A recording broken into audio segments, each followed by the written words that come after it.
నన్ను ప్రేమించినావు,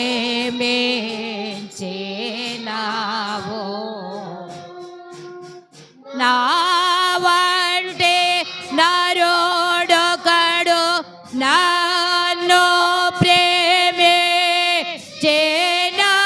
నా వలన ఫలము గోరు. ఆహా, నీ వంటి పుణ్యునికి నా వంటి పాపికి కేవల ప్రేమే లేక నన్ను ప్రేమించినావు, పాపినైనా నన్ను ప్రేమించినావు.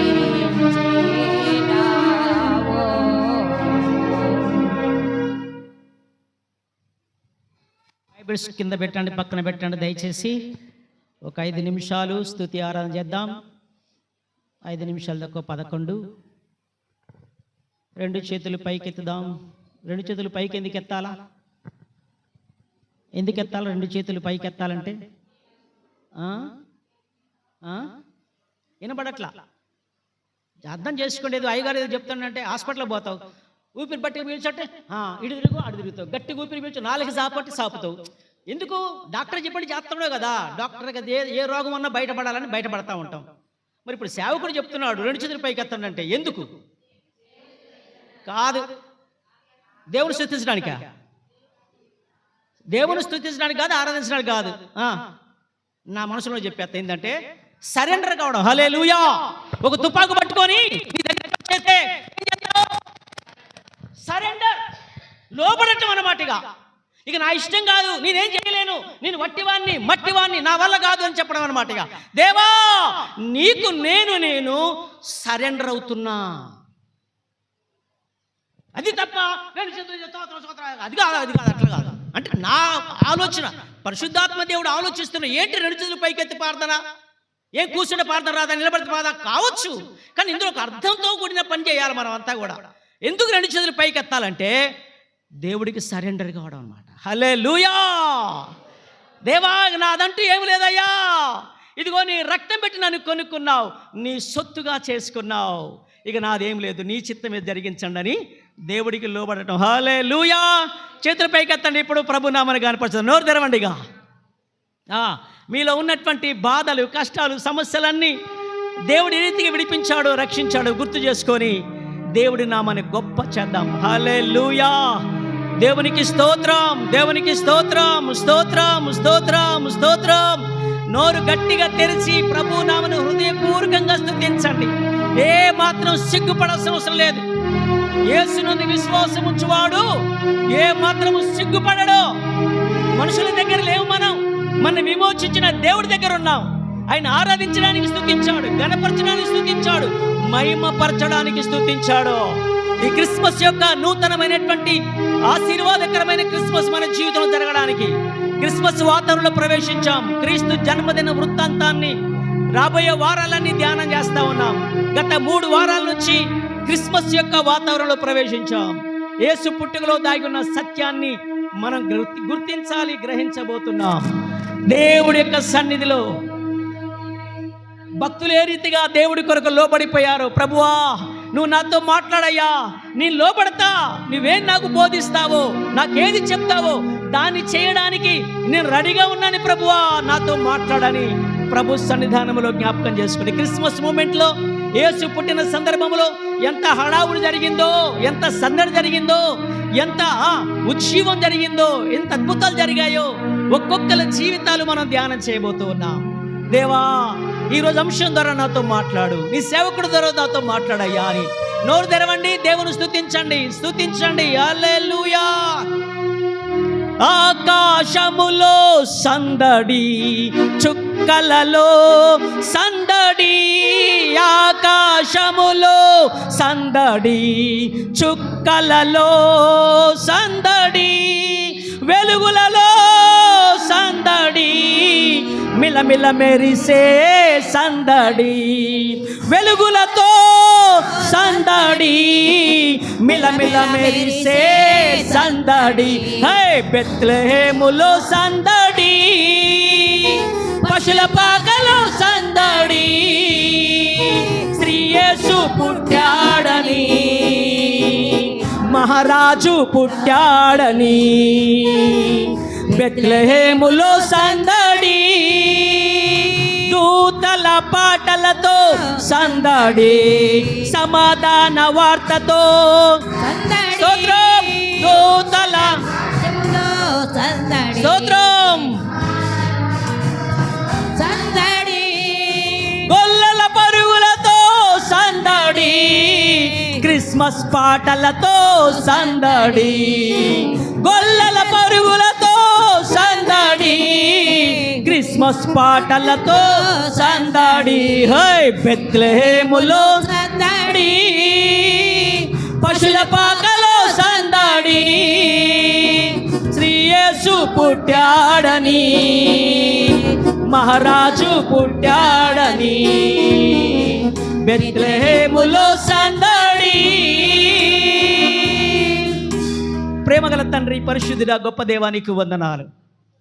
2025 సంవత్సరాల క్రితం నీవు ఈ లోకానికి వచ్చినప్పుడు ఆ సందర్భాలు తలపోసుకోవడానికి మరొక క్రిస్మస్ సీజన్లోకి ప్రవేశపెట్టి ఈ 2025 సంవత్సరం అంతా 11 నెలలు కాపాడి 12 నెల డిసెంబర్ నెలలో నీ జన్మ వృత్తాంతాన్ని మరొకసారి నెమర వేసుకోవడానికి, ధ్యానం చేసుకోవడానికి, నీ తగ్గింపులు, ఆ పుట్టిన సందర్భాల్లో ఉన్న సంఘటనలు మరొకసారి గుర్తు చేసుకొని, ఒకవేళ ఈ సమయంలో నువ్వు రెండో రాకడొస్తే మా జీవితాలు ఎలా ఉంటాయో అర్థం చేసుకోవడానికి వాక్యపు వెలుగులో తండ్రి మా అందరితో మాట్లాడడానికి ఈ ధ్యానాన్ని దీవించండి.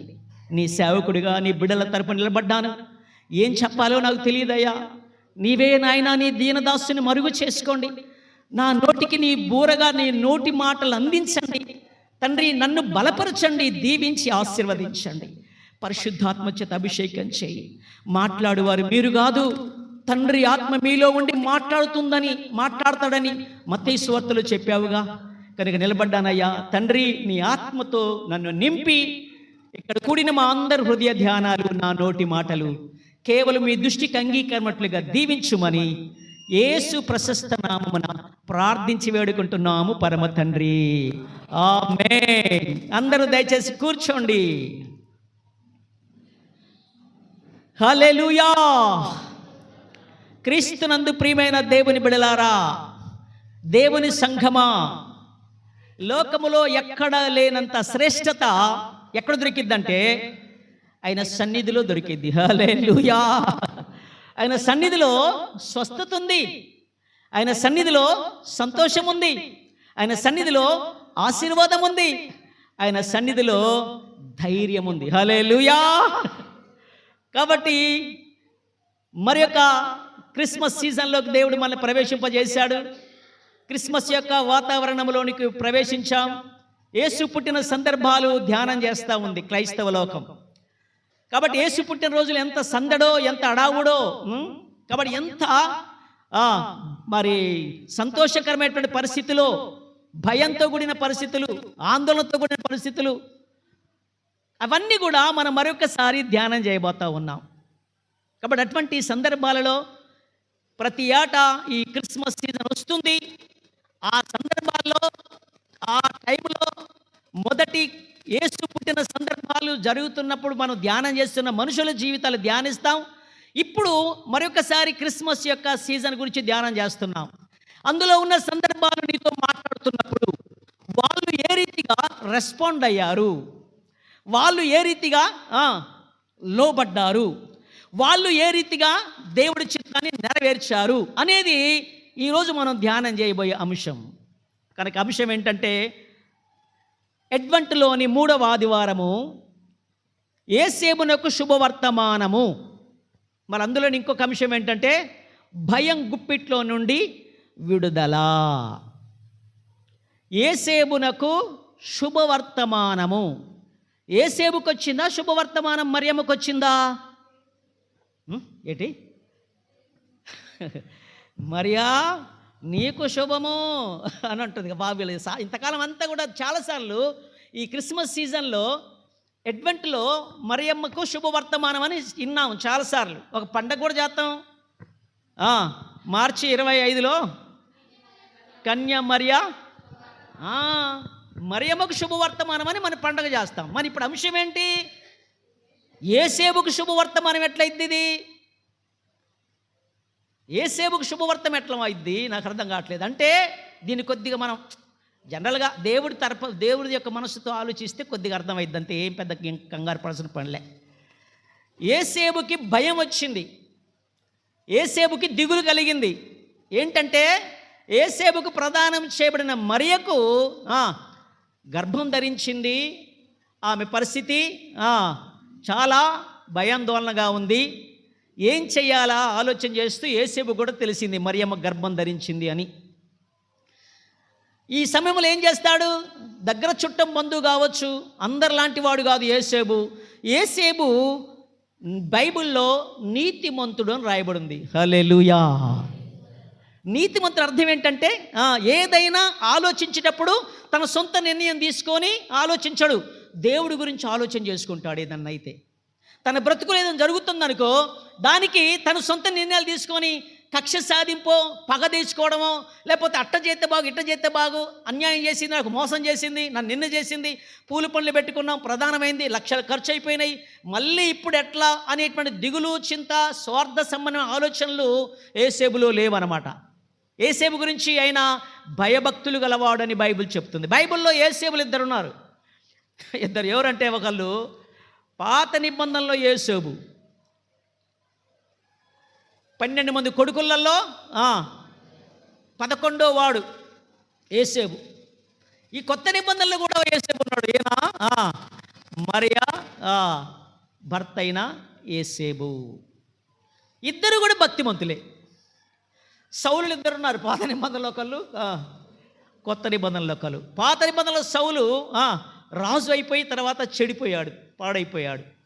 కొత్త నిబంధనలో ఫస్ట్ చెడిపోయి తర్వాత బాగుపడ్డాడు. హల్లెలూయా. సౌలు మొదటేమో పాత నిబంధనలో మొదట సౌలు మంచిగా ఉన్నాడు, రాజు అయిపోయాడు, పరిపాలన చేశాడు 2 ఏళ్ళు. మొత్తం 40 ఏళ్లలో 2 ఏళ్ళు మంచిగా పరిపాలన చేశాడు. మిగతా 38 ఏళ్ళు దుర్మార్గ పరిపాలన చేశాడు. చివరికి చనిపోయాడు సౌలు. కొత్త నిబంధనలో ఒక సౌలు ఉన్నాడు, ఫస్ట్ దుర్మార్గుడు, క్రైస్తవులు హింసించేవాడు, లోకసమైనటువంటి లాభాల కొరకు ఎంతటి అఘాయిత్యానికైనా వెనకాడని మనస్తత్వం కలిగిన వాడు సౌలు. సౌలు అంటేనే క్రూరుడు, దుర్మార్గుడు. కానీ దేవుడి యొక్క ప్రత్యక్షత చూసి దమస్కు మార్గంలో దేవుడి యొక్క మాట విని మారిపోయాడు. ఇక అద్భుతమైనటువంటి పరిశీలన చేసి, నేను మంచి పోరాటం పోరాడా, ఇక నా పరుగు కడముట్టించేశా, నా కోసం నీతి కిరీటం ఉంది అని చెప్పి వెళ్ళిపోయాడు. సో ఇద్దరు చరిత్రలు బైబిల్లోనే అలాగే ఉంటారు కొంతమంది. సరే, ఈరోజు అది కావాల్సింది కాదు. ముఖ్యం మనకి కొత్త నిబంధనలను యేసేపు గురించి మనం ధ్యానం చేస్తాం. యేసేపు భయము. శుభవార్త అంటే యేసేపు భార్య అయినటువంటి మరియమ్మకు దేవుడి యొక్క శుభవార్త వచ్చి, నువ్వు గర్భం ధరించబోతున్నావు, మరి నీకు పుట్టబోయే కుమారుడు పరిశుద్ధుడు అనబడతాడు, ఆయనకి యేసు అని పేరు పెట్టాలా, ఇశ్రాయేలు ప్రజలని ఏలబోయేవాడు నీలో నుండి వస్తాడు అని చెప్పేశాడు. కాబట్టి యేసేపు మరియా ఇద్దరు ఒక కుటుంబం, ప్రధానం చేయబడింది కనుక ఒక కుటుంబం కనుక ఒక్కళ్ళకి సంతోషం వస్తే ఇంకోరికి వచ్చినట్టే. ఏక శరీరం అంటారు భార్యాభర్తలు అంటే. ఏంటట? కాబట్టి నీకు కూడా శుభమే, నీకు కూడా ఆశీర్వాదకరమైన, నువ్వు కూడా లోబడాలి, నువ్వు కూడా మరియలా బాధ్యత తీసుకోవాలి, నువ్వు కొన్ని తీసుకోవాలి, చేయవలసిన పనులు ఉన్నాయి. కనుక యేసేపుకు ప్రత్యక్షమైనటువంటి దేవుడి యొక్క వాక్యము, దేవుడి యొక్క ప్రత్యక్షత, దేవదూత కలలో ప్రత్యక్షమయ్యి యేసేపుతో ఒక మంచి మాట మాట్లాడుతుంది. ఏమని మాట్లాడిందో చూడండి. ఉమ్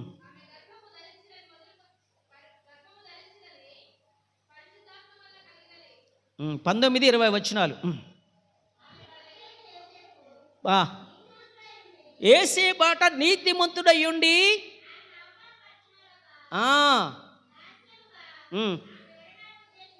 ఉమ్, ఆ,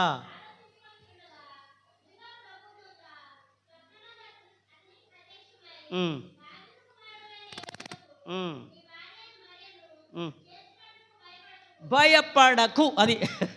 ఆ, ఆ, ఆ, ఉమ్.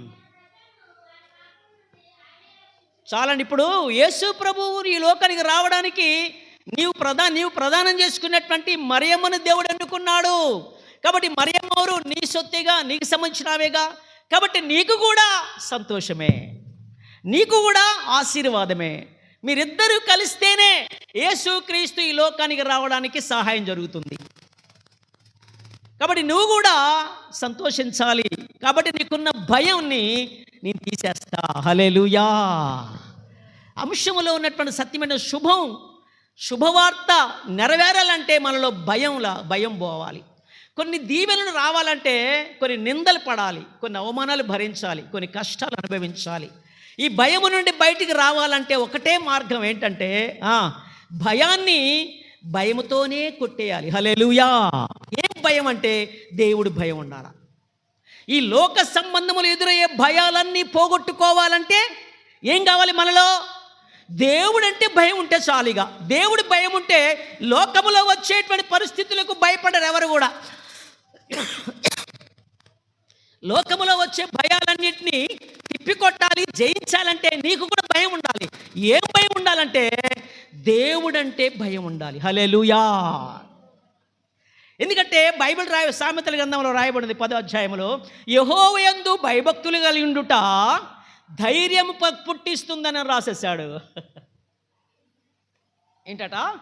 యెహోవాయందు భయభక్తులు కలిగి ఉండుట దేనికి కారణమైంది? ధైర్యానికి కారణమవుతుంది. కాబట్టి భయభక్తులు కలిగిన వాడు యేసేబు, నీతిమంతుడు యేసేబు, యథార్థవంతుడు యేసేబు. కానీ ఇప్పుడు యేసేబుకి ఒక భయం పట్టుకుంది. ఏంటంటే నలుగురిలో ఎలా బతకాలి నేను? అసలు మంచిదే కావచ్చు, దేవుడు ఈ లోకానికి రావడానికి మరియమ్మని ఎన్నుకున్నాడు కావచ్చు, కానీ మరి ఆ అవమానం ఎలా భరించాలి లోకములో? అందుకని భవిష్యత్తు గురించిన భయం యేసేబుని పట్టి పీడిస్తుంది. ఈ అంశం ఏంటంటే భయము గుప్పిట్లో అట. ఏంటట? భయము గుప్పిట్లు. అంటే గుప్పిడు అంటే ఏంటి? బంధించడం అని అర్థం.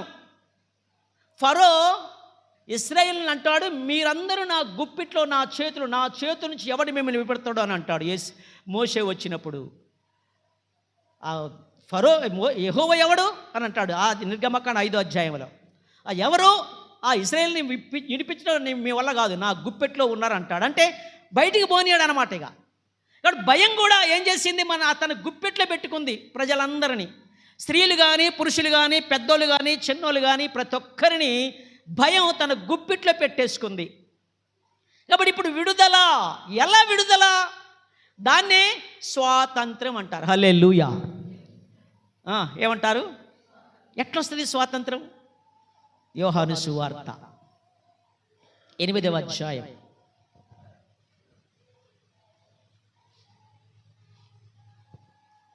31వ వచనం.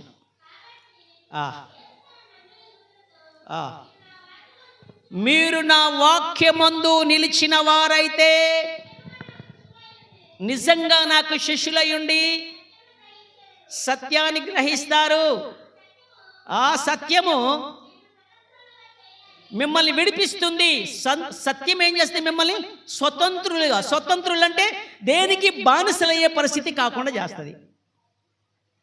కనుక మీరు నా వాక్యమందు నిలిచి ఉంటే అప్పుడు నాకు శిష్యులై ఉంటారు. అప్పుడు ఆ వాక్యం మిమ్మల్ని స్వతంత్రులుగా చేసేస్తుంది. దేనికి భయపడేసే పని? చిన్న అబద్ధం ఆడటం వల్ల అబ్రహాము తన సొంత భార్య అయినటువంటి శారాని చెల్లె అనాల్సి వచ్చింది. దేనికి? ఆ ప్రాంతానికి వెళ్ళినప్పుడు, అబీమెలెకున్నటువంటి ప్రాంతానికి వెళ్ళినప్పుడు ఆమె అందంగా ఉంది అబ్రహాం భార్య. ఆమెను చూసి నన్ను చంపేస్తారేమని చెప్పి ఇక్కడ ప్రజలందరికీ భక్తి లేదు, భయం లేదు, అంతా దుర్మార్గులు, చెడ్డవాళ్ళు, నీతి న్యాయం లేని వాళ్ళు. కాబట్టి ఆమెను మరియం సారాను చూసి మంచిగుందిగా, ఆమె కోసం నన్ను చంపేస్తారేమో అని చెప్పేసి చిన్న అబద్ధం ఆడాడు. దేనివల్ల? భయం. ఆ భయం వల్ల పెద్ద అనర్థం వచ్చి పడింది. పేతురు కూడా చిన్న అబద్ధం ఆడాడు. నువ్వు యేసుప్రభు శిష్యులతో ఉన్నవాడివి కాదా అని అంటే, లేదండి అసలు నాకు తెలియదు యేసుప్రభు అని అన్నాడు. 3 సార్లు అబద్ధం అన్నట్టుగా బైబిల్లో చూస్తాం. కానీ ఆ అబద్ధానికి ఎన్ని శ్రమలు పడాల్సి వచ్చిందో. కనుక సత్యము మిమ్మల్ని ఏం చేస్తుందంటే స్వతంత్రులుగా, ఆ సత్యమే ప్రభు అయిన యేసు. హల్లెలూయా. అప్పుడు మిమ్మల్ని సత్యము ధైర్యంగా ఉంచుతుంది. తప్పు చేసినవాడు భయపడతాడు, పొరపాట్లు చేసినవాడు భయపడతారు. పోలీస్ జీప్ వస్తుంది అనుకోండి, ఎవడికి భయం? దొంగోడికి భయం, పాపం చేసినోడికి భయం, కంప్లైంట్ చేయాలని గొడవ అయితే కంప్లైంట్ చేశారని పోయి నీ ఇప్పుడు పోలీస్ స్టేషన్ పోయి కంప్లైంట్ చేస్తావు, తాగు నీ సంగతి చూస్తానని పోయి పోలీస్ స్టేషన్ చెప్పొచ్చాను అనుకోండి, ఇప్పుడు పోలీసు వాళ్ళు వస్తుంటే కొద్దిగా భయం. తప్పు ఉంటే భయం, సత్యమైతే ధైర్యం. సత్యమే వజ్జయతి అట. కనుక ఈ లోకంలో దేనికి భయపడకుండా ధైర్యంగా ఉండడానికి సత్యవంతుడిని యేసు ఈ లోకానికి వచ్చాడు. హల్లెలూయా. ఆయన మాటలలో సత్యం ఉంది. భయం అనేది రకరకాలుగా మనిషిని పట్టి పీడిస్తూ ఉంది. ఇప్పుడు యేసేపు జీవితంలో ఒక భయం కలిగిందట. ఆ భయం ఏంటంటే మరి ఏమని చేర్చుకుంటే ఎట్ట తలెత్తుకొని బతకాలి అని. లోకములో ఎలా అందరూ నన్ను ఆడిపోసుకుంటారు, రకరకాలుగా తిడతారు కదా, అయినా కానీ భయభక్తులు ఏం చేస్తుందంటే నిందలకైనా ముందుకు వచ్చేస్తాడు. హల్లెలూయా. లోకం వైపు చూడడు, భయభక్తులు గలవాడు లోకం మాట పట్టించుకోడు. అది కావాల్సింది. నిజంగా దేవుడి మీద ఆధారపడే వాళ్ళు లోకం ఏమని అనుకుంటుందా, లోకం నా విషయం అనే బాధపడరు. నిజంగా దేవుడు తెలుసుకున్న వ్యక్తి అయితే ఆ వెలుగు అనేది మనలో వస్తే ఈ భయం అనే చీకటి పటాపంచలైపోద్ది ఆల్రెడీ. హల్లెలూయా. సమరయ స్త్రీ భయంతో బతికింది. ఆమె ఏం భయం అంటే నలుగురిలో తలెత్తుకొని తిరిగే మనసు కాదు ఆమెది. ఆ బతుకంతా ఒంటరి బతుకు, బతుకుదేరి కోసం ఏదో అక్రమ మార్గం ఎంచుకున్నది. 5గురితో అని అంటాడు బైబిల్లో. సరదా విషయం లోకం తెలియని విషయాలు మనం అంటే అవసరం లేదనుకో, కానీ 5గురితో సంసారం చేస్తుందని అంటాడు. ఇప్పుడు ఉన్నోడు కూడా నీ వాడు కాదు అంటాడు. మరి ఇలాంటప్పుడు ఆమె నలుగురులు ఎట్ట బతుకుద్ది? ఇప్పుడు సత్యం సంసారి అని అంటారు కదా, సంసారి సందులకు పోతుంటే ఏదో సామెతలు ఉంటాయి. ఈ లోకంలో అలా తయారుగా కావచ్చు, భయపడుతూ ఉంటారు కొంతమంది. ఈమె పరిస్థితి అంటే నలుగురిలో కలిసేటట్లేదు. సాటు వ్యవహారం, మిట్ట మధ్యాహ్నం అందరు ఎటోళ్ళు పనులకు వెళ్ళిపోయిన తర్వాత అప్పుడు చిన్న తడికి తీసుకొని గుడిసె నుంచి బయటకు వచ్చి ఆ కడవ పట్టుకొని నీళ్ళ కాడికి వచ్చి నీళ్ళు తీసుకొని చప్పుడు చెప్పుడు వెళ్ళిపోయి మళ్ళీ తలిపేసుకొని ఉంటాం. ఒకళ్ళతో మాట్లాడేది కాదు, ఒకళ్ళతో సంబంధం లేదు, సావాసం లేదు, ఏం లేదు. అంత ఒంటరి బతుకు కుమిలిపోతుంది, ఏంటో నా బతుకులు అయిపోయిందని బాధపడుతుండొచ్చు. అది దేవుడు చూశాడు. యేసయ్య ఎప్పుడైతే యేసు ప్రభు మాటలు ఆమె జీవితంలోకి వచ్చేసాయో ఇప్పుడు భయం లేదు, చింత లేదు, దిగులు లేదు, సిగ్గు లేదు, అవమానం అనుకోవట్లేదు, పరిగెత్తుకొని వెళ్తుంది ఇప్పుడు ఊళ్ళోకి. ఏంటండి ఇప్పుడు ఏం చేస్తుంది? పరిగెత్తుకొని వెళ్తుంది. ఇప్పుడు అంతకుముందు లేనటువంటి సిగ్గు, అప్పుడు లేనటువంటి భయం ఇప్పుడు ఎక్కడి నుంచి పోయింది? యేసు వాక్యము. హల్లెలూయా. అందుకని నా వాక్యం ముందు మీరు నిలిచినట్లయితే మీరు విడుదల పొందుతారు, స్వతంత్రం. ఇప్పుడు అందుకని యేసేపులో ఉన్న భయాన్ని తీసేయడానికి దేవుడు మాట్లాడటం స్టార్ట్ చేశాడు. ఎలా అంటే స్వప్నము ద్వారా. ఎలా అండి? స్వప్నము ద్వారా మాట్లాడేసరికి ఇప్పుడు యేసేపుకి ధైర్యం వచ్చేసింది. హల్లెలూయా. ఇక లోకంతో నాకు పని లేదు, దేవుడే ఈ లోకానికి వస్తాడంటే నిందపట్టం పెద్ద విశేషం ఏముంది? ఎవరికి లేని భాగ్యం నాకు దొరికింది అనుకుంటున్నాడు యేసేపు. ఎవరికి లేని ధన్యత నాకు దొరికింది అనుకుంటే ఇడవుడు దేవుడి మాటలు వినడం గొప్పతనం కాదు, కానీ వాటిని నెరవేర్చడం ఎంత కష్టమో ఆలోచన చేసుకోవాలి. క్రిస్మస్ పండుగ ఊరంతా సంబరం చేసుకోవడానికి సిద్ధపడుతున్నారు. ఈరోజు పండుగ చేసుకుంటుంది క్రైస్తవ లోకం. అంటే దాని వెనక యేసు పుట్టడానికి యేసేపు యొక్క త్యాగం. ఎప్పుడు మరియమ్మ మీకు వందనాలు, మరియమ్మ ఏలికలితో వన్నారు, ఓ మరియమ్మ అని గంటల గంటలు మరియమ్మ గురించి చెప్తూ ఉంటారు. ఎన్నడైనా యేసేపు గురించిన వర్తమానం విన్నారు ఎప్పుడైనా? చెప్తుంది అక్కడ పక్కనే. ప్రతి మాటలో, ప్రతి పాటలో, ప్రతి వాక్యములో మరియమ్మ లేని వాక్యమే ఉండదు. ఇక మరియమ్మ మరియమ్మ మరియమ్మ అవచ్చు, కాదంటలే, నేను తక్కువ అంటలేదులే. జాన్ వెస్లీ ఒకసారి అట్లా మరియమ్మ విషయంలో మాట్లాడితే పెద్ద అంత చికాకు అయిపోయింది. వేరే విషయం ఏం కాదు, కానీ మరియమ్మ మంచిదే, ఆడోళ్ళు ఇంటి మంచిదే. ఆడోళ్ళు లేకపోతే ఇంట్లో పొయ్యిల పిల్లి కూడా లేకపోతే ఇక పొద్దున్నే గడగ ఆకలి అవుతుంది. ఏం చేయాలి మరి? ఆమె లేచి కత్త టిఫిన్ గిఫిన్ టీయో కాఫీయో పెడితే అది దాగితే కానీ మళ్ళీ ఇల్లంతా కలకల్లా ఆడుతుంది. మొన్న ఒకసారి ఇంటికి వచ్చారు ప్రార్థన చేయించుకోవడానికి. యాడ చితుకాడే ఉంది, చెట్టు యాప చెట్టుగా అంతా చెత్త చెదర రాలి కోతులంతా చేసి అంతా గలీజ్ చేసి పడేసినాయి. చలికి నేను లేగలే చాలాసేపు. వాళ్ళు మొత్తానికి వచ్చిన తర్వాత ఎంత చికాక, ఏది అమ్మగారు ఏది అని అంటున్నమాట. లేదండి, మేము కొద్ది పని నుండి వెళ్ళింది ఊరికి, అందుకే ఇంత చికాకుందా. ఆడవాళ్ళని తక్కువ అంచనా వేయొద్దు అనుకో, వాళ్ళని కూడా గౌరవించాలి, కాదంటా లేదు.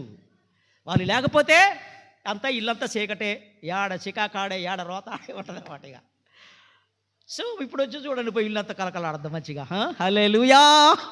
సో మంచిదే, స్త్రీలను తక్కువ అంటా లేదు, తక్కువ చేయట్లేదు. మరియమ్మ చాలా అవసరం, మంచిది. కానీ మరియమ్మతో పాటు యేసేపును కూడా మనం ధ్యానం చేయాలని ఈరోజు అంశంలో యేసేపు చరిత్ర మన ముందు పెట్టాడు. యేసేపుకు దేవుడు మాట్లాడుతుంటే ఎలా స్పందిస్తున్నాడు తెలుసా? నెంబర్ 1, మొదటిది, నీ భార్యని చేర్చుకోవడానికి నువ్వు వెనకాడొద్దు. ఫస్ట్ మాట. భయం ఉంది కాబట్టి వెనకాడుతున్నాడు, ఇడిచిపెడతా అనుకుంటున్నాడు, అవమానపరచడం ఇష్టం లేదనుకున్నాడు. కాబట్టి ఇప్పుడు కలలో దర్శనములో యేసేపుకి యెహోవా వాక్కు ప్రత్యక్షమైంది. ఇప్పుడు రెస్పాండ్ ఎలా ఉంటుందంటే లోబడ్డాడట మాటకి. హల్లెలూయా. ఇప్పుడు దేవుడి మాట ఏం చేసిందంటే ధైర్యం తీసుకొచ్చింది. యోహాను సువార్తలో 16:33 ఉంటుంది, నా సమాధానమే మీకు కలుగునట్లు ఈ మాటలు చెప్తున్నాను, లోకములో మీకు శ్రమ కలుగుతుంది. ఏంట శ్రమ? అవమానాలతో కూడిన శ్రమ. శరీర సంబంధ శ్రమ కాదు అది, మానసికమైన శ్రమ, క్షోభ. కొట్టితే దెబ్బలు వేరు, మాటలతో అంటే ఎంత బాగుంటుంది, ఎంత ఎంత బాధకరం అది. మాటలు కత్తిపోటు లాంటి మాట్లాట. ఆ మాటలు అంటే అసలు బతకబుద్ధి కాదు. మాటలే మనిషిని బాగా కృంగదీస్తాయి. భయం చాలా భయంకరమైంది. ఈటీవీ వార్తలు మనం సాధారణంగా రోజు ఈటీవీ వార్త చూస్తా 9 గంటలు నైట్. మన తెలంగాణలో ఆదిలాబాదు, మహబూబ్ నగర్ ఆ ఏరియాల్లో ఉన్నటువంటి ఒక ఆయన డిప్యూటీ ఎంఆర్ఓ. ఆయన ఎంఆర్ఓకి నెక్స్ట్ ఎంఆర్ఓ అవుతాడు, డిప్యూటీ ఎంఆర్ఓ. మంచి జాబు, చక్కటి భార్య, వాళ్ళకొక కొడుకు. ఆ కొడుకు 3-4 సంవత్సరాలు ఉంటాయి, చాలా అల్లరి ముద్దుగా ఉంటాడు. సడన్గా ఆమె ఆ పిల్లగాడి మెడక కోసి ఆమె ఊరు పెట్టుకొని వచ్చిందని ఈటీవీ వార్తల్లో 9 గంటల వార్తల్లో చూశానమాట. ఏంటి నాకు అర్థం కావట్లేదు. నీ భర్త మంచి జాబు, చక్కటి కొడుకు, ముక్కు పచ్చలారని పిల్లగాడు, చాలా అందంగా ఉన్నాడు పిల్లగాడు, ఎందుకు చనిపోయింది? సరే ఆమె జత చచ్చిపోవచ్చు, కానీ చక్కటి పిల్లగాడు ఉన్నాడు, కొడుకు వారసుడండి. ఆ పిల్లగాడు మెడక కోసిందటంటే ఎంత కఠినం అండి, దారుణం. అర్థం కావట్లేదు. ఫ్యూచర్ విషయంలో నిరీక్షణ లేకపోతే ఎంతటి అఘాయిత్యానికైనా మనుషులు ముందుకు వచ్చేస్తారు. మనుషులు ఫ్యూచర్ బాగలేకపోతే, అనుకూలంగా ఉండకపోతే, అనుకున్నట్టుగా ఉండకపోతే, నువ్వు కోరినట్టు నీ బ్రతుకుండకపోతే, ఇక తొందరపడి చెడ్డ నిర్ణయాలు తీసుకొని తను చచ్చేది కాక అనేకులు చంపుతూ భయంకరమైన పరిస్థితి. అందుకని యేసు ఈ లోకానికి నశించుచున్న వారిని వెదకి వెదకి వెదకి రక్షించడానికి వచ్చాడు. ఇదే వర్తమానం. హల్లెలూయా. చిన్నదానికి గంతదానికి గింతానికి కృంగిపోవటం, నిరాశ పడిపోవటం, జీవితాల్లో ఇక ఫెయిల్ అయిపోయా, ఇక నా బతుకెందుకు అనేటువంటి నిర్ణయాలు తీసుకొని జీవితాలు అంతా చేసుకునే పరిస్థితి. క్రిస్మస్ ఈ వాతావరణంలో మనం ధ్యానం చేస్తున్న భయాలతో ప్రారంభమైంది క్రిస్మస్. గొర్రెల కాపరులు భయపడ్డారు. ఊరు బయట గొర్రెలు కాచుకున్నప్పుడు దేవదూత ప్రత్యక్షమైనప్పుడు వారి చుట్టూ వెలుగు ప్రకాశించగానే వారు మిక్కిలి భయపడిరి. మరియమ్మ భయపడెను, యేసేపు భయపడెను. అందరూ భయపడుతూ భయంతో ఉన్నది క్రిస్మస్. కానీ యేసు వచ్చిన తర్వాత భయాన్ని పారగొట్టాడు. హల్లెలూయా. నిరీక్షణతో సంతోషంతో మారింది క్రిస్మస్. లూకా సువార్త 2:10 వచ్చిన తర్వాత 10:11 వచ్చిన తర్వాత భయపడకండి అని అనే మాట వచ్చేసింది. భయపడకుడి, ప్రజలందరికీ కలగబోవు ఆ, ఆ, ఆ. చూడు, సంతోషకరమైన శుభవార్త మీకు చెప్తున్నాను అంటున్నాడు దేవదూత వచ్చి. కనుక దేవుడి మాటలు మన దుఃఖాన్ని, బాధని, వేదనని, చింతని ఆ, తీసి పడేస్తాయి ఆయన మాటలు.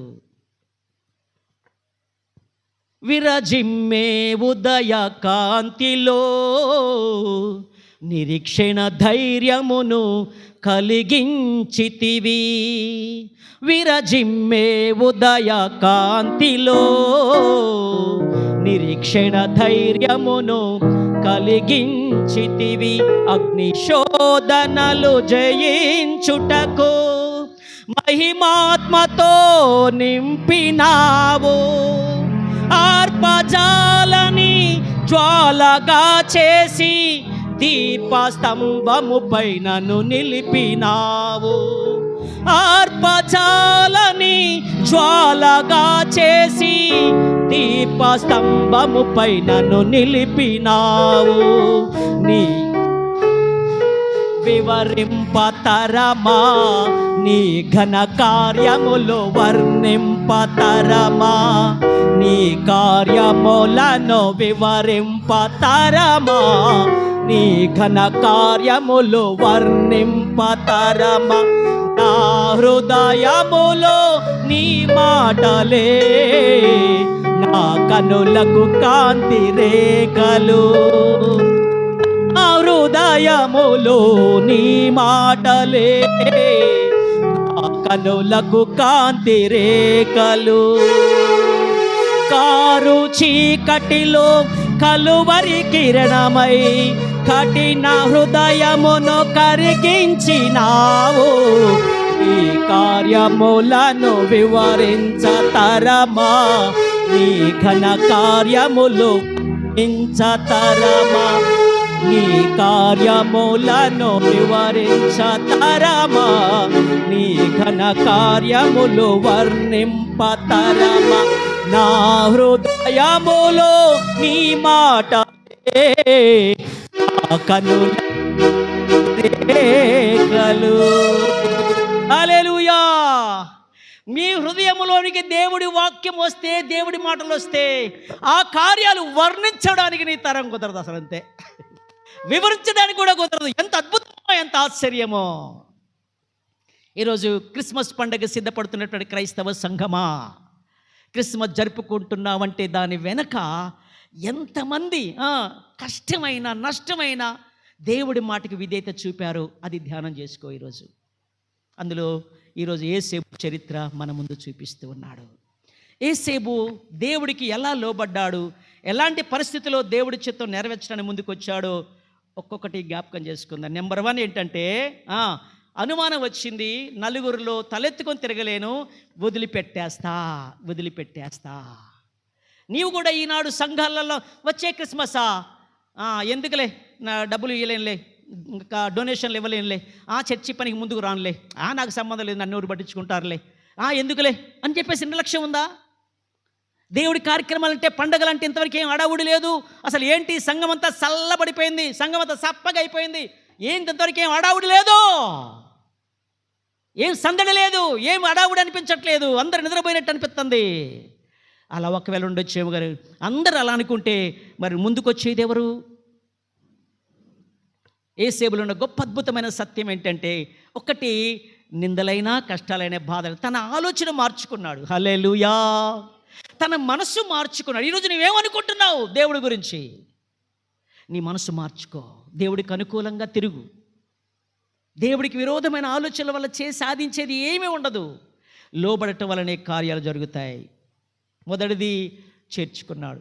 ఏం చేశాడు? చేర్చుకొని, భార్య ఎదురుగున ఉంది, ఇద్దరు ఒకే ఇంట్లో ఉంటున్నారు, ఒకే గదిలో ఉంటున్నారు, ఆమె గర్భవతి, 9 నెలల దాకా ఆమెను ముట్టుకోకుండా ఉన్నాడట. ఏంటండి, 9 నెలల దాకా ముట్టుకోకుండా ఉన్నాడు. సరే, మంచిదే. మళ్ళీ దేవదూత ప్రత్యక్షమై, ఇదిగో ప్రజాసంఖ్య రాస్తున్నాడు, బెత్లెహేములో అందరూ వారి స్థలాలకు వెళ్ళిపోవాలా. అప్పుడు గర్భిణీ స్త్రీగా ఉంది, 8వ నెల 9వ నెల. ఇలాంటి పరిస్థితిలో ఆమెను తీసుకొని 100 కిలోమీటర్లు ప్రయాణం చేయాలి. మరి సాధారణంగా గర్భిణీ స్త్రీని గుడికి తీసుకొస్తారండి. నెలలండి మా మనవరాలకి, నెలలండి మా కోడలికి, నెలలండి మా బిడ్డకి. అందుకే ఇంటికాడ రెస్ట్ తీసుకుంటుంది. డాక్టర్ గారు రెస్ట్ తీసుకోమని చెప్పారు. మరి అమ్మా చెప్పండి ఒకసారి. నిండు గర్భిణీ స్త్రీగా మరి ఏమని తీసుకొని పోవాలంటే ఎట్లని నాకు అర్థం కావట్లేదు. 3 కావాలి అసలు అయితే. ఏమని తీసుకొని పోవాలా? ప్రజాసంఖ్య రాసేటప్పుడు ఈయన బెత్లెహేము సంబంధించిన వాడు కాబట్టి బెత్లెహేముకి వెళ్ళాలి, సొంత ఊరికి వెళ్ళిపోవాలి. నజరేతులో కాపురం ఉంటున్నాడు, అక్కడ ప్రదానం చేయబడింది కాబట్టి ఇక్కడికి వచ్చేసారు. ఇప్పుడు మళ్ళీ ఆడిపోవాలా ఎట్లా? మరి ఇప్పుడు గాడిదని తీసుకొని గాడిద మీద ప్రయాణాలు. బస్సులలో అయితే మంచిగా కుషన్స్ పెట్టేసి అదరకుండా బెదరకుండా చక్కగా ప్రయాణం, సుఖమైన ప్రయాణం చేయొచ్చు. కానీ కాలి నడకనా మరి లేకపోతే గాడిద మీద 100 కిలోమీటర్లు పోవాలంటే మాట్లాడండి.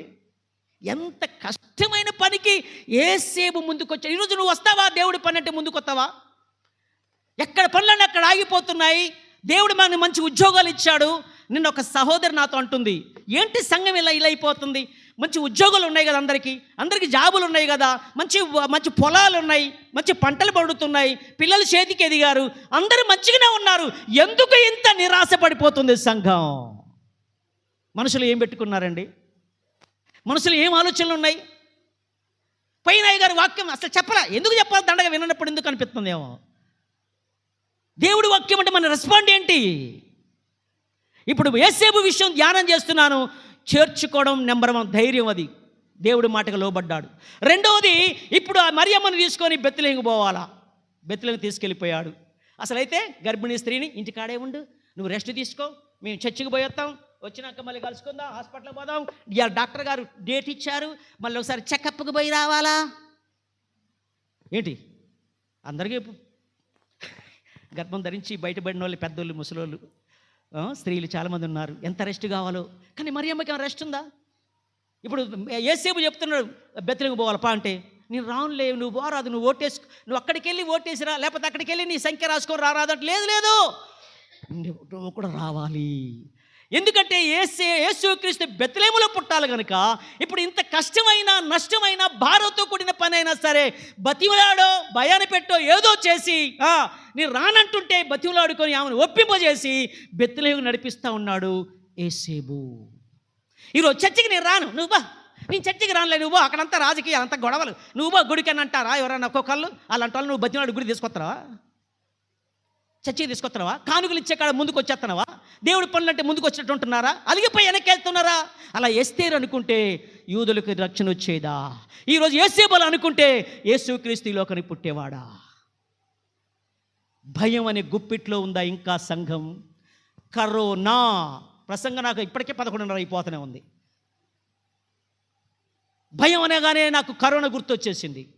2019, 2020 ఆ రోజులు ఎట్టునే ఆలోచన చేయండిగా. అంత తాండవిస్తుంది. దేశాలే కుదేలైపోయినాయి. లక్షల మంది కళ్ళ ముందు చచ్చిపోతున్నారు. అలాంటప్పుడు సువార్త ఉందా? అలాంటప్పుడు గుళ్ళు ఓపెనింగ్ అయ్యాయా? అలాంటప్పుడు ప్రార్థనలు జరిగాయా? పాస్టర్ ఇళ్ళకి వచ్చి ప్రార్థన చేసే రోజులు ఉన్నాయా? ఎవరు ఉన్నారా? ఒకడాట టీవీ పెట్టుకొని ఆ కరోనా సంగతులను చూస్తాడట. వామ్మో, ఈ భయంకరమైన కరోనా నుంచి ఎట్ట బయటపడాలా? అబ్బో ఈయనపతి భయం అవుతుంది, నాకు భయం అవుతుంది, ఎట్లా ఈ భయం నుంచి ఎట్ట బయటపడాలా అని ఆలోచన చేస్తుంటే తలుక్కుని ఒక వాక్యం గుర్తొచ్చిందట ఆయనకి. అసలు మామూలు ఆలోచన ఏంటంటే, ఈ భయమైనటువంటి టీవీలో ఈ వార్తలు వింటున్నప్పుడు ఏం చేయాలంటే ఏమి సింపుల్, ఛానల్ మార్చయ్యా తిక్కులేవాడ. ఏంటి? ఛానల్ మార్చు, ఇక నీ కరోనా రాదుగా, సినిమా పాటలు పెట్టుకో, సీరియల్ పెట్టుకో, ఇక అది వినపడదు కదా నీకు. నీ ఛానల్ మార్చు, భయం సంబంధించిన దాని విషయంలో. ఆ ఛానల్ లోకం వైపు కాదు, నీ దృష్టి యేసు వైపు చూడు. హల్లెలూయా. నా ప్రియమైన సంగమా, దేవుని బిడ్డలారా, ఈ ఉదయకాల సమయంలో ఆలోచన చేసుకో. నీ మనసు పదే లోకం వైపు, భయాల వైపు పరుగులెత్తుంటే ఒక్కసారి యేసు వైపు చూడు. ఇశ్రాయేలు శిష్యుల్ని యేసు ప్రభు అన్నాడు, మీరు అద్దరికి వెళ్ళి ముందు పోయి ఉండండి, నేను తర్వాత అని వాళ్ళు బలవంతం చేసి పంపించాడట మార్కు సువార్త 4వ అధ్యాయంలో. ఎందుకంటే ఆయన ఒంటరిగా ఉండాలా, ప్రార్థన చేసుకుని టైం అయిపోతే మీరు ఎప్పుడు గందరగోళం నా చుట్టూ ఉంటారు, దేవుడు రాజ్యం ఎప్పుడు, తర్వాత ఈ దెయ్యం ఎందుకు వెళ్ళగొట్టలేదు, ఈ ఎన్ని ప్రశ్నలు వేసుకుంటూ నాతో ఉంటున్నారు, నేను ఏకాంతంగా ప్రార్థన చేసుకుని నాకు టైం రావట్లేదు, నేను చాలా పనులు చేసేది ఉంది, మీరు వెళ్ళండి వెళ్ళండి అని అద్దరికి వెళ్ళండి అని వాళ్ళు బలవంతం చేసి పంపించేసిరాట. ఇక మీరు బాండి నేను తర్వాత వస్తలే అన్నాడు మార్కు 4వ అధ్యాయంలో. ఇంకా రాట్లా ఏ రేపొద్దు గుక్కింది, అర్ధరాత్రి అయింది, తెల్లవారుజాము అవుతుంది. ఇప్పుడు పెద్ద తుఫాను ఏంటట, పెద్ద తుఫాను. ఇప్పుడేంటంటే వాము ఇక్కడ సుడిగుండాలు ఉన్నాయటగా, ఇక్కడే అందరు చచ్చారటగా, అందరు దెయ్యాలైపోయారటగా, ఈయన వస్తానని చెప్పాడు, మనతోనే ఉంటానని రానే రావట్లేదు కదా, ఎట్లా పెద్ద కలవరం, భయం పట్టుకుంది వాళ్ళ చుట్టూ. ఎవ్వరూ ఆదరణ లేదు, మధ్య నడి సముద్రానికి వచ్చేసారు వాళ్ళు. ఇక తుఫాను వచ్చింది మార్కు 4వ అధ్యాయంలో. ఇలాంటి పరిస్థితుల్లో వాళ్ళ భయాలు తీయడానికి యేసు వచ్చేసాడు. హల్లెలూయా. వచ్చి గాలిని సముద్రాన్ని గద్దింపగా నెమ్మది. హల్లెలూయా. క్రీస్తునందు ప్రియమైన సంగమా, దేవుని బిడ్డలారా, దేవుడు సన్నిధిలో ఉంటున్నాడు. ప్రియ సోదరి సోదరా, ఆయన సన్నిధిలో ధైర్యం ఉంది, ఆయన సన్నిధిలో బలం ఉంది, ఆయన సన్నిధిలో శక్తి ఉంది. హల్లెలూయా. అందుకే కీర్తన గ్రంథం చదువుకున్నాం, నా సన్నిధి వెతకండి అని అన్నాడు. దేవుడి సన్నిధిలో ఏముందంటే శక్తి ఉంది, బలం ఉంది, ధైర్యం ఉంది. మొసలి ఏంటది క్రొకొడైల్ ఇంగ్లీషులో. అది ఎక్కడుంటుంది? నీళ్ళల్లో ఉంటుంది. మరి నీళ్ళల్లో ఉంటే దానికి శక్తి ఉంటుందా, బలం ఉంటుందా? నీళ్ళల్లో ఉంటే మస్తు బలం ఉంటుంది. ఇక ఏనుగును కూడా లోనికి లాగి పడేస్తుంది. ఇక ఏనుగు కూడా అవలీలగా లోనికి గుంజేసి పాడు చేసి పడే తింపే తన స్వాధీనం చేసేసుకుంటుంది. అదే ముసలి బయట ఉంటే కుక్క తిని చంపేస్తుంది. ఇక్కడ క్రైస్తవుడు, విశ్వాసి, దేవుని బిడ్డ ప్రభు సన్నిధిలో ఉండట్లేదు, అసలు ప్రభు యొక్క వాక్యములో ఉండట్లేదు, దేవుడి సన్నిధిలో ఉండట్లేదు, దేవుడి సహవాసములో ఉండట్లేదు, ఆయన సన్నిధిలో ఉండే ధైర్యం తెచ్చుకోలేకపోతున్నారు. నీ సన్నిధానములో సంపూర్ణ సంతోషం, నిన్నారాధించుకునే విలువైన అవకాశం. నీ సన్నిధానములో సంపూర్ణ సంతోషం, నిన్నారాధించుకునే విలువైన. కోల్పోయినవన్నీ నాకు ఇచ్చుటకోనో, బాధల నుండి బ్రతికించుటకోనో, కోల్పోయినవన్నీ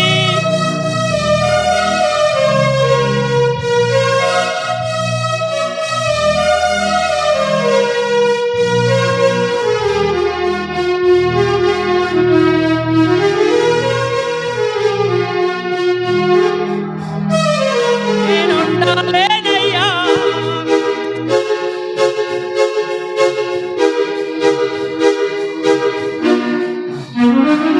నీవే లేకుండా నేనుండాలేనయ్యా, నీ తోడే లేకుండా నే బ్రతకాలేనయ్యా. నీవే లేకుండా నేనుండాలేనయ్యా, నీ తోడే లేకుండా నే బ్రతకాలేనయ్యా. రాజా నీ సన్నిధిలో నేనుంటానయ్యా, మనసారా ఆరాధిస్తూ బ్రతికిస్తానయ్యా. హల్లెలూయా. ఎక్కడుంటానంటున్నాడు భక్తుడు? ఆయన సన్నిధిలో. అందుకని మోషే అంటాడు యేసయ్య దగ్గరికి వచ్చి, ప్రభు దగ్గరకు, నీ సన్నిధి నాతో రాకపోతే, వద్దు ఈ ప్రజలను తీసుకుని నా వల్ల కాదు, అసలుగా నీ సన్నిధి లేకపోతే ఈ ప్రజలు నా వల్ల కాదు. వాళ్ళు చచ్చి ఎదురు దిగేటోళ్ళు, అసలు పెడితే పెళ్లి కొడతారు, లేకపోతే చావుగోరే రకాలు ఇల్లు. అసలు ఏ రోజు ఎట్లా మాట్లాడో తెలియదు.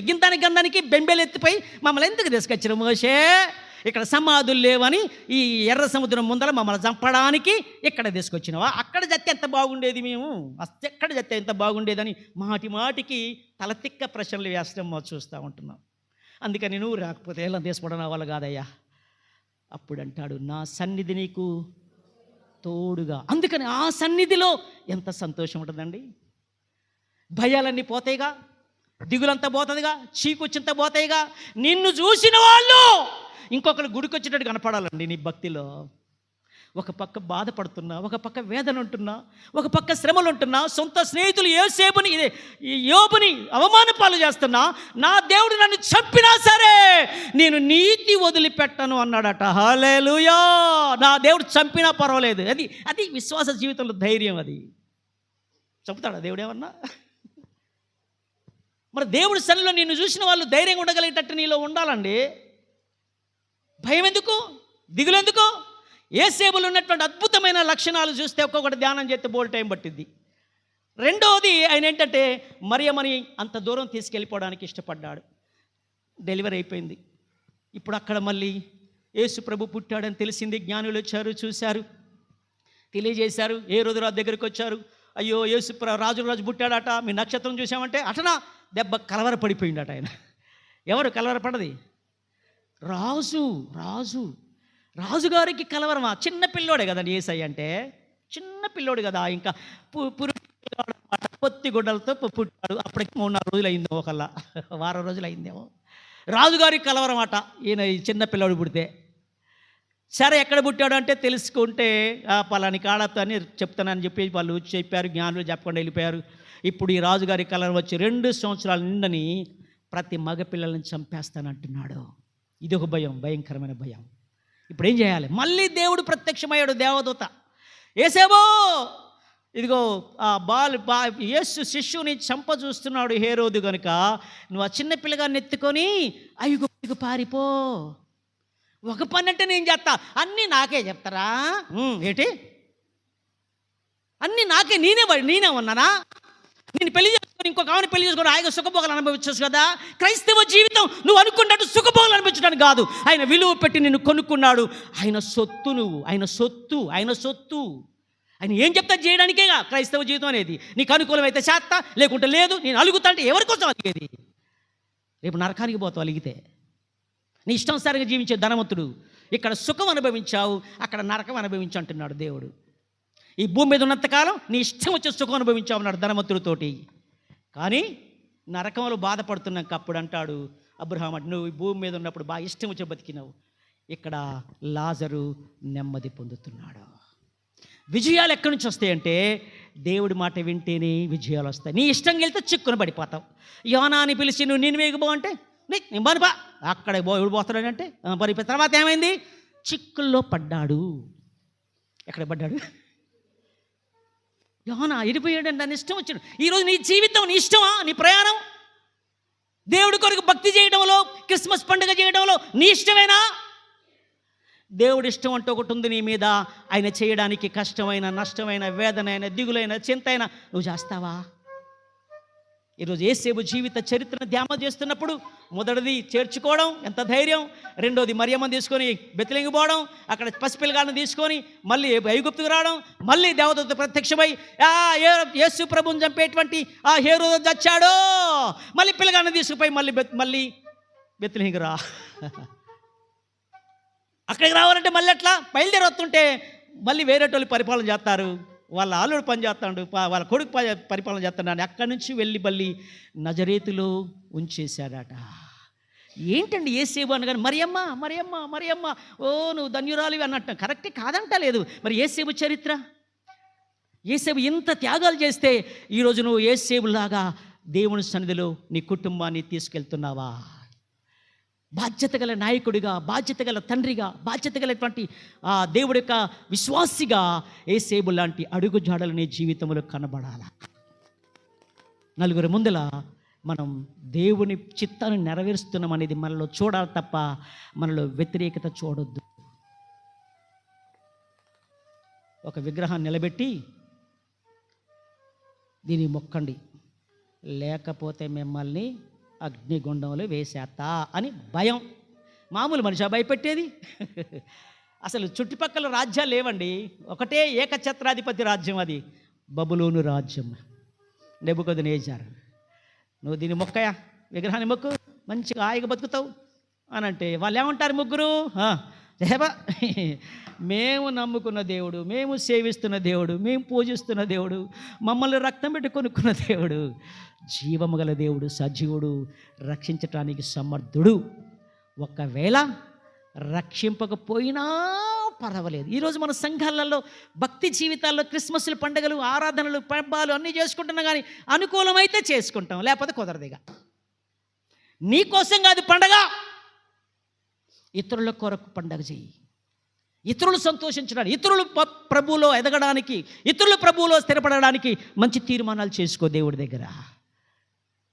బబులోను దేశమందున ఆ ముగ్గురు భక్తులు బొమ్మకు మొక్కనందున, బబులోను దేశమందున ఆ ముగ్గురు భక్తులు బొమ్మకు మొక్కనందున, నీ పట్టించి రాజు అగ్నిలో పడవేసి, అగ్నిలో పడవేసి నాలుగో వాడిగా ఉండాలేదా? ఓ భక్తుడా, రాజు రమ్మని పిలవాలేదా? నాలుగో వాడిగా ఉండాలేదా? ఓ భక్తుడా, రాజు రమ్మని పిలవాలేదా? భయము చెందకు భక్తుడా, ఈ మాయాలోకం, భయము చెందకు నీవు, దిగులు చెందకు నీవు, భయము జీవామిచ్చిన యెహోవా ఉన్నాడు. ఓ భక్తుడా, జీవామిచ్చిన యెహోవా ఉన్నాడు. ఓ భక్తుడా, జీవామిచ్చిన యెహోవా ఉన్నాడు. హల్లెలూయా. నీకేం భయం లేకుండా చూసుకునేది ఆయన ఉన్నాడు. యెహోవా ఈరే. చిన్న పిల్ల ఏమైనా భయపడిద్దా? తల్లి ఉన్నాక ఆమెకేం భయం? ఇద్దరు నడుచుకుంటూ పోతున్నప్పుడు చిన్నపిల్ల ఒక్కతైతే కుక్కల భయం. కుక్కలు మరీ దారుణం, పిల్లల్ని పట్టి పీకి చంపుతున్నాయి కుక్కలు, ఊరు కుక్కలు. అదే కొద్ది పెద్ద ఇంట్లో ఉంటే, తల్లి ఉంటే గద్దెత్తి పోతాయి కుక్కలు. సాతాను కుక్కలు లోకంలో ఉన్నాయి. తండ్రి కంటే గొప్పవాడు యేసు నీతో ఉన్నాడండి. ఆయనే నీకు అమ్మా నాన్న కంటే గొప్పవాడు, అందరికంటే గొప్ప. అందుకని యెహోషువతో దేవుడు పిలిచి, వామ్మ ఇంతకుముందు మోషే అంటే ప్రార్థన చేస్తే మన్నా కురిసింది, ప్రార్థన చేస్తే ఎర్ర సముద్రం రెండులు అయిపోయినాయి, ప్రార్థన చేస్తే ఎంతో ఇది సాత్వికుడు, దీన మనసు గలవాడు, ఎన్నుకున్నాడు, ఏర్పరచుకున్నాడు, ఆయనతోటి ఏదో నేను నడిపించుకుంటూ వచ్చాను అనుకున్నాడు యెహోషువ. ఇప్పుడు మోషే చచ్చిపోయాడు, యెహోషువ నాయకత్వానికి వచ్చాడు. ఇప్పుడు దేవుడు యెహోషువతో మాట్లాడుతున్నాడు, నిబ్బరము కలిగి. ఎందుకు? మోషేకి తోడై ఉన్నట్టు నీకు కూడా ఉంటా. ఈరోజు నీకు కూడా ఉంటాడు, నాకు కూడా ఉంటాడు, మనందరికీ ఉంటాడు దేవుడు. అందుకని ఆమె యొక్క కుమారుని కంటుంది, ఆయనకి యేసు అని పేరు పెడతారు. ఆయనకి ఇంకా భాషాంతరమున ఇమ్మానుయేలు అని అంటాడు. 21 లూకా, అది మత్తయి 1:21. భాషాంతరమున ఇమ్మానుయేలు అనగా తోడు. ఈరోజు అందరూ విడిచిపెట్టారా నిన్ను? కానీ దేవుడు తోడై ఉంటాడు. నాను వారు నాకు దూరమైన, నా తల్లిదండ్రులే నా చెయ్యి విడిచినా, నాను వారు నాకు దూరమైన, నా తల్లిదండ్రులే నా చెయ్యి విడిచినా, ఏ కాకుండా ఏ క్షణమైనా విడువకుండా నీ చేతితో నన్ను హత్తుకొంటివే, నీ చేతితో నన్ను హత్తుకొంటివే, నా తోడుగా ఉన్నవాడవే, నా చేయి పట్టి నడుపువాడవే, నా తోడుగా నా చేయి పట్టి. హల్లెలూయా.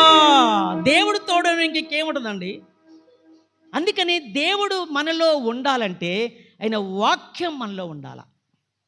ఆయన వాక్యం మనలో ఉంటే బైబిల్ చెప్తుంది, 1 యోహానులో రాశాడు, మీలో ఉన్నవాడు లోకములో ఉన్నవాని కంటే అబ్బాబ్బాబ్బాబ్బా ఎంత గొప్పవాడండి. అందుకనే పేతురు అంటాడు, నా వద్ద వెండి బంగారం లేవు, యేసు నామములో లేచి నడు అన్నాడు.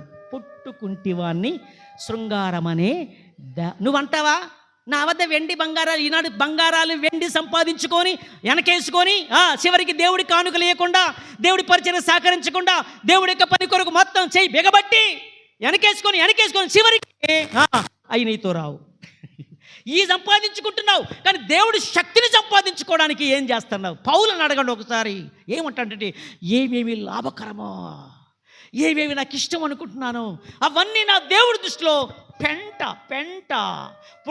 ఆయన పునరుద్ధాన బలమును ఎరుగు నిమిత్తము ఏదేది లాభం అనుకుంటున్నాను, ఏదేది మంచిది అనుకుంటున్నాను, ఏదని ప్రేమించాను, దాన్ని నా దేవుడి విషయమై పెంటతో ఎంచుకున్నాను అన్నాడు పౌలు. అందుకని అద్భుతమైన 14 సంఘాలు కట్టాడు. హల్లెలూయా. ఇది అదంతా ఆయన మనలాంటి స్వభావం గల వాళ్ళందరూ కూడా. కానీ మనం తీసుకునే నిర్ణయాలే చాలా డేంజర్గా ఉన్నాయి. నీ నిర్ణయం ఎలా ఉంది?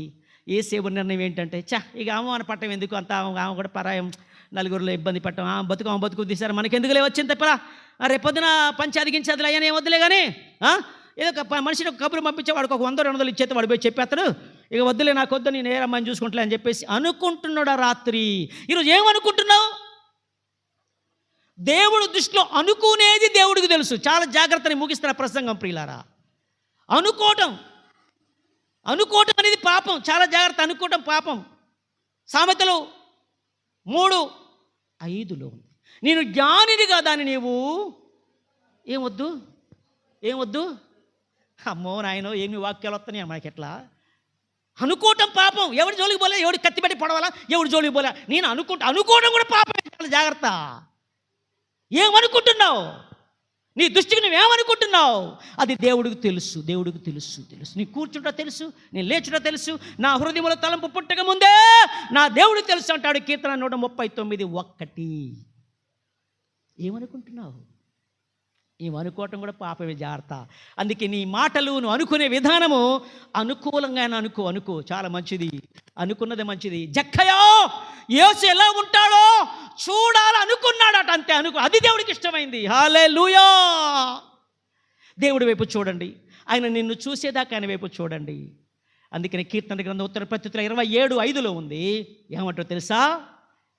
దేవుడట, నాకున్న భయాలు నేను ఎవరికి వెరుతును, ఎవరికి భయపడుతును అని చెప్పి రాస్తూ ఆయన నన్ను ఒక ఉన్నతమైన శిఖరాల మీద ఎక్కించాడట, పర్ణశాలలో దాచి అని అంటాడు.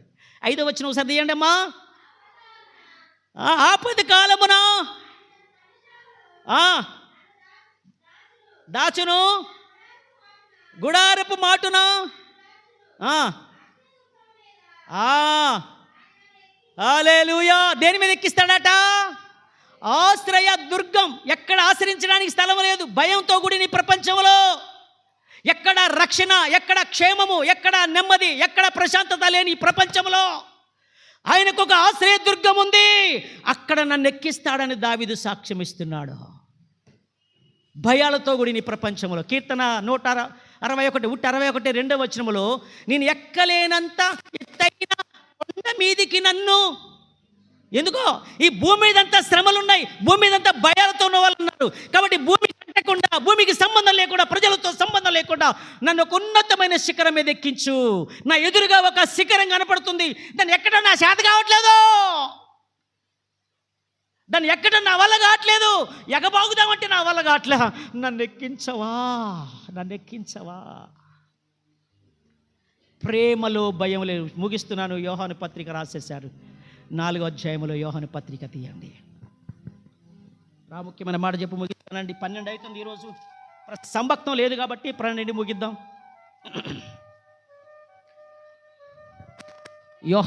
మొదటి యోహాను పత్రిక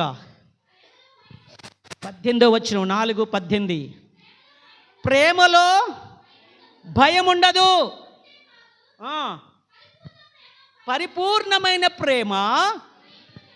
నేను ప్రేమిస్తున్నానని మోసం మాట్లాడి చివరికి నాతో మాట్లాడలేదేంటి, ఎక్కువసేపు ఫోన్లో మాట్లాడుతున్నావేంటి అని చేసి కంగారు పడిపోయి సమస్యలు తీసుకొచ్చే ప్రేమల లోకంలో ఉన్నాయి.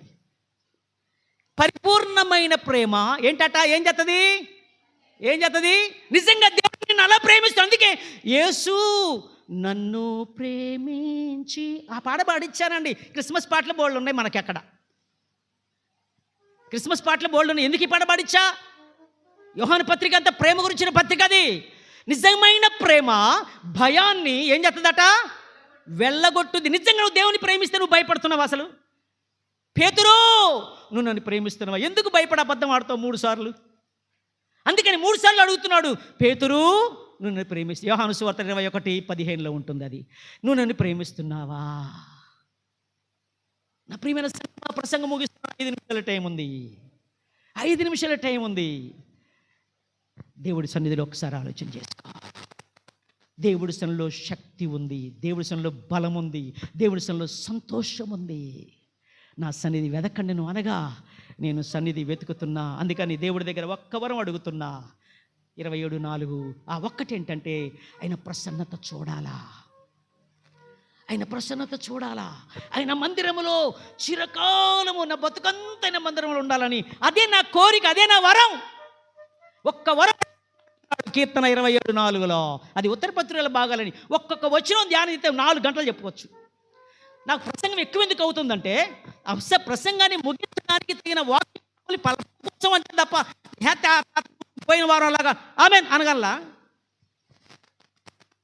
వస్తుంది. ఇక్కడ నా ప్రసంగం ఇతరుల జీవితాల్లో ప్రభావితం అయితే చాలు, ఒక్కళ్ళు రక్షింపబడితే చాలు, మంచి నిర్ణయం తీసుకుంటే చాలు. అది నాకు కావాల్సిందే.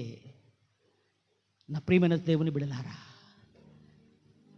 ప్రేమ ఈరోజు సంఘాల్లో ఉందా? దేవుడి ప్రేమ. ప్రేమ ఐక్యపరుస్తుంది. ఐక్యత లేని ప్రేమ ఎన్నాళ్ళుగా, ఐక్యత లేని ప్రేమ మాటలు ఎన్నాళ్ళు. క్రీస్తు లేని క్రైస్తవ్యం, క్రీస్తు లేని ఎన్నాళ్ళు, ఇంకా క్రీస్తు లేని క్రైస్తవ్యం. మరి పేతురు అంటాడు, నా వద్ద వెండి బంగారాలు లేవో, యేసు నామమున లేచినాడు. మరి యేసు మీలో ఉన్నాడా? మీలో ఉంటే తప్పకుండా ఆయన కృప నీకు దొరుకుతుంది. 7-8 వచనాల్లో యోహాను రాసిన మొదటి పత్రిక 4వ అధ్యాయం 7-8 వచనాలు. అందుకంటే ముఖ్య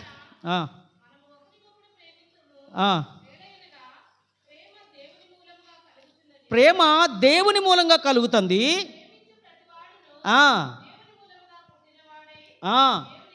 అబ్బాబ్బాబ్బా, ప్రేమ దేవుడి మూలంగానే వస్తుంది. లోకసమైన ప్రేమలన్నీ తాత్కాలికమైన ప్రేమలు అయ్యి, కానీ నిజమైన ప్రేమ, పరిపూర్ణమైన ప్రేమ దేవుళ్ళో నుంచి వస్తుంది. అది దేవుడి ద్వారా ప్రేమ. కనుక నిన్ను నన్ను దేవుడు ప్రాణము పెట్టునంతగా ప్రేమించాడట.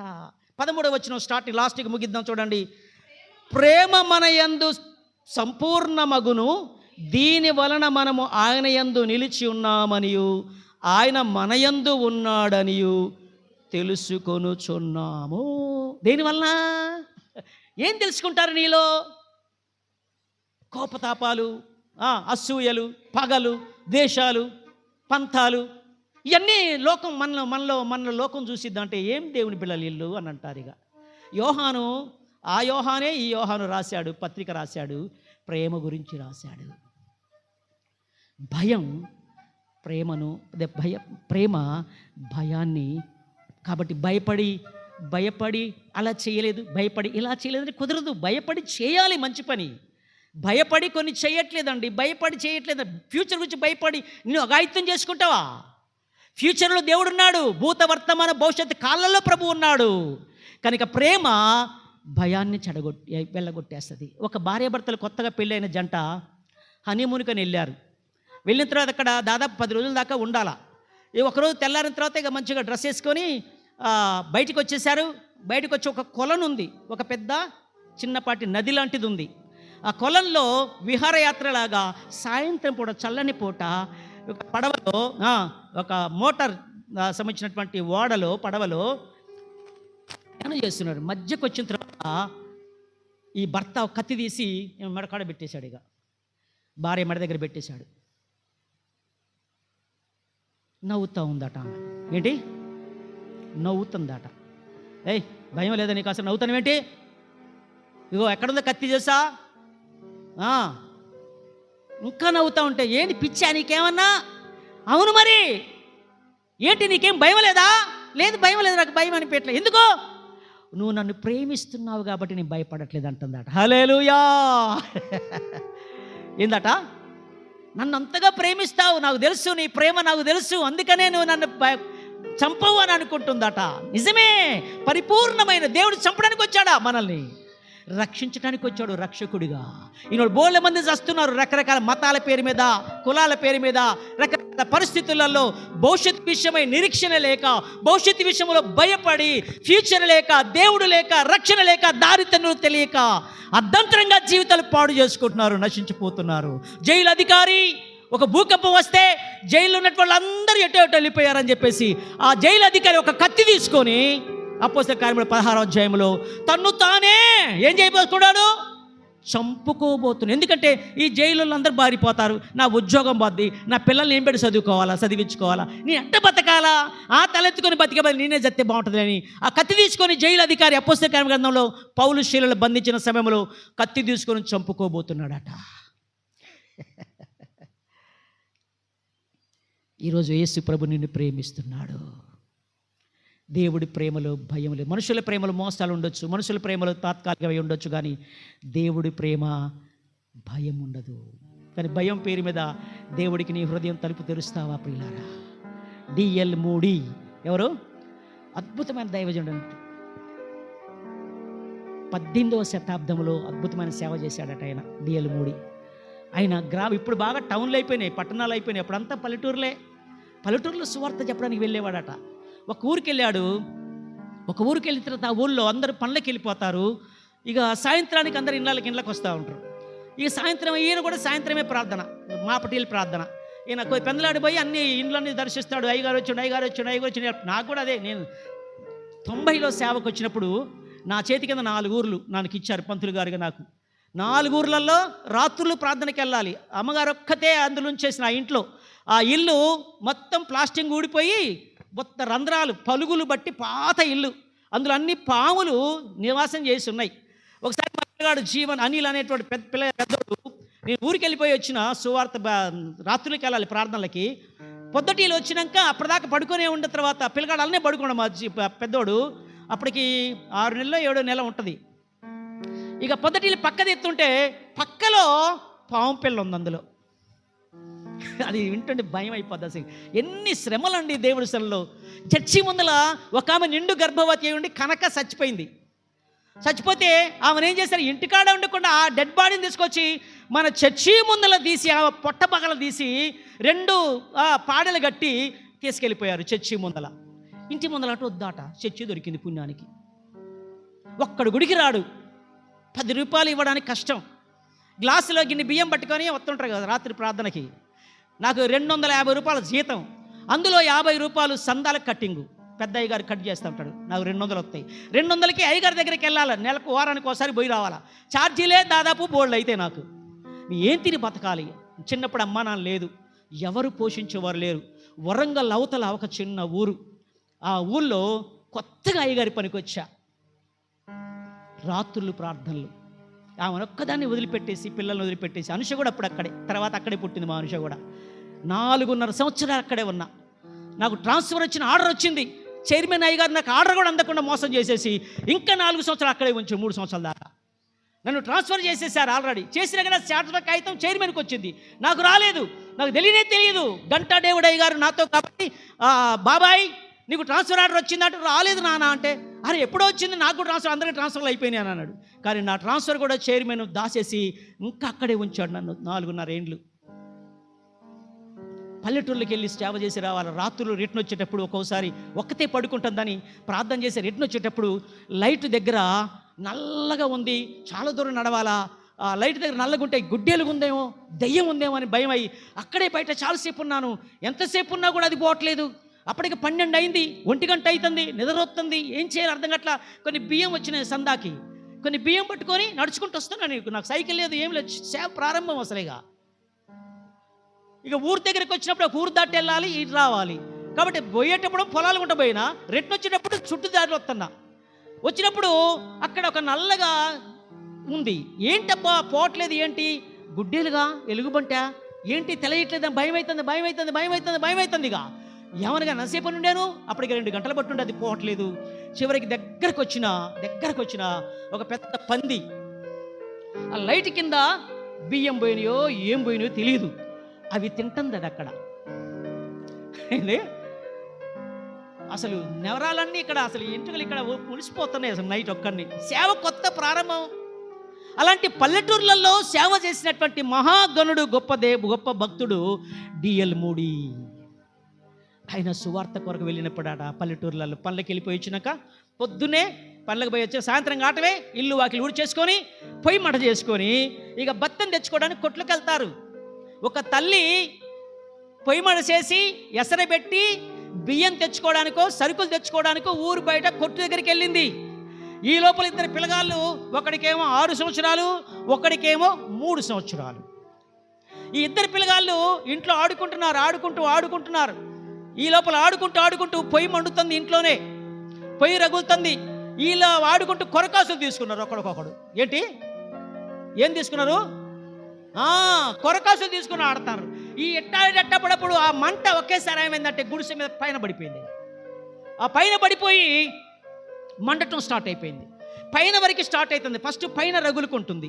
ఇక రగులుకొని చుట్టూ ఒక దగ్గరకు వచ్చేస్తుంది. ఆ మంట పెద్దోడు చూశాడు. కొడుకు చూసి వెంటనే పారిపోయి బయటకు వచ్చేసాడు. బయటకు వచ్చిన తర్వాత ఈ చిన్న పిల్లోడు ఏం చేశాడు? 3.5-4 సంవత్సరాల వయసున్న పిల్లగాడు లోనికి వెళ్ళిపోయి భయం అయ్యి తలుపు పెట్టేసుకున్నాడు. ఇక మంట అంతా చుట్టూ అయిపోయింది. అన్న బయట ఉన్నాడు. వాడి కొద్దిగా వయసు ఎక్కువే, 6-7 సంవత్సరాల దాకా ఉంటాయి. మంట చుట్టూ అయిపోయింది. లోన బీడెం పెట్టేశాడు భయానికి. ఇప్పుడు అడుగుతున్నాడు, తలుపు తీరా, నిన్ను కాపాడతా, నేను రక్షిస్తా, నువ్వు చచ్చిపోతావురా, మంటలో చచ్చిపోతావురా అంటున్నాడు. ఈ పిల్లగాడం భయానికి తలుపు తీయట్లేదు. తల్లి తెలిసింది, అంతా ఊరంతా వచ్చేసారు, అందరూ వచ్చేసారు, చాలామంది వచ్చారు. తల్లి వచ్చేసే లోపల అదంతా చుట్టూ ఒకేసారి మంట మండుకొని పిల్లగాడి మీద పడిపోయింది. మొత్తం నెట్టిగా తీరిపోయింది, మొత్తం కాలిపోయాడు. ఈ లోపల ఊళ్ళందరూ వచ్చేసారు. తలుపు బద్దలు కొట్టి బయటికి తీసుకొచ్చారు. కొస ప్రాణమవుతున్నాడు. అన్న అంటాడన్నా, తమ్ముడు నువ్వు తలుపు తీస్తే నేను రక్షించేవాడిని రా, ఇంత మంట రాకముందే నువ్వు తలుపు తీస్తే రక్షించేవాడిని రా అని అంటున్నాడు. నీ భయం వల్ల నీ జీవితంలో నాశనం చేసుకున్నా. చాలా ఫ్యూచర్ అంటే భయం, చస్తాననే భయం, ఎవరు నాకు లేరు అనే భయం, ఏం చెయ్యాలో తెలియననే భయం.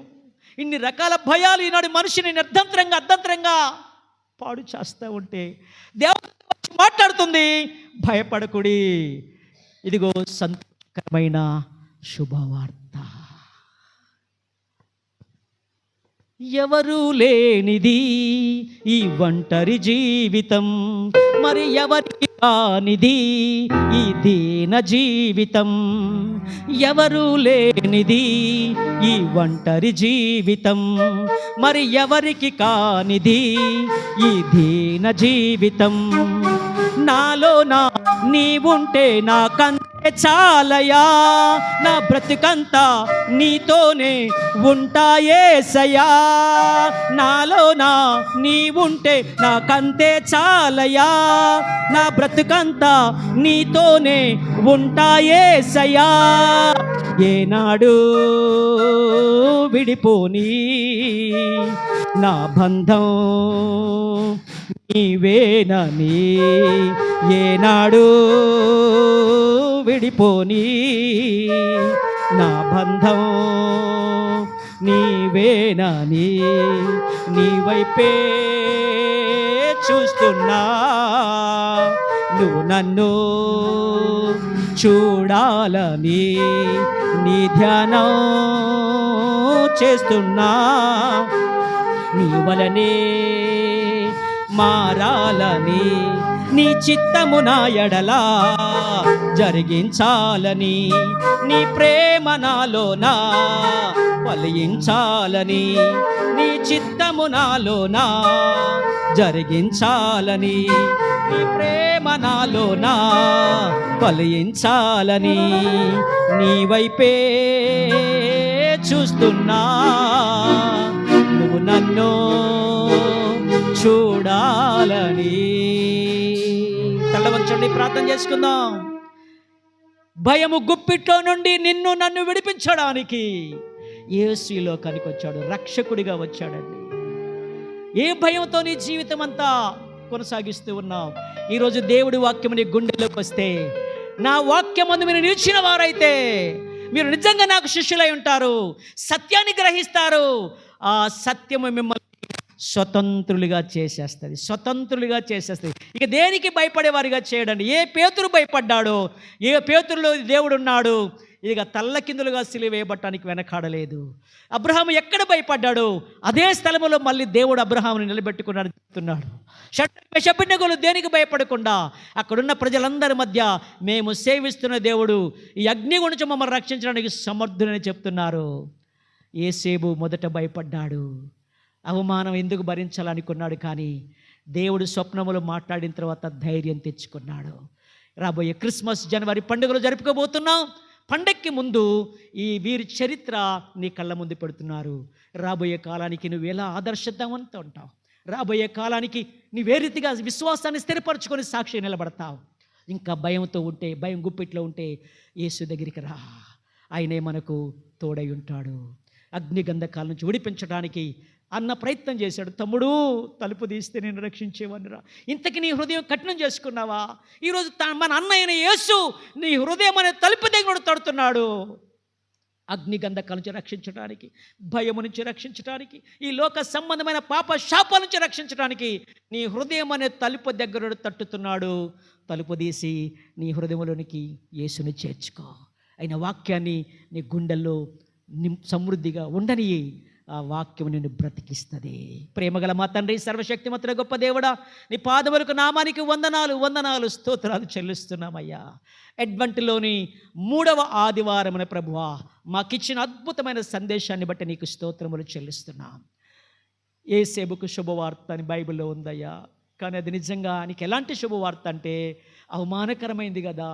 నేను ప్రదానం చేసుకున్నటువంటి భార్య గర్భం ధరించిందని తెలుసుకొని అవమానకరంగా ఫీల్ అయ్యాడు. కానీ దేవుడి వాక్యం విన్న తర్వాత అది శుభంగా మారిపోయిందయ్యా, నీకు వందనాలు. నిజమైన ఆయన ఈ లోకంలో నేను సరిగా అర్థం చేసుకోక, నీ ప్రేమలో సరే నిలిచి ఉండక, నీ సంకల్పం ఏంటో మేము గ్రహించకనైనా మా ఇష్టానుసారంగా మా స్వార్థం కొరకు బతికి నిజమైన క్రిస్మస్ ఆనందాన్ని అనుభవించలేకపోతున్నామయ్యా.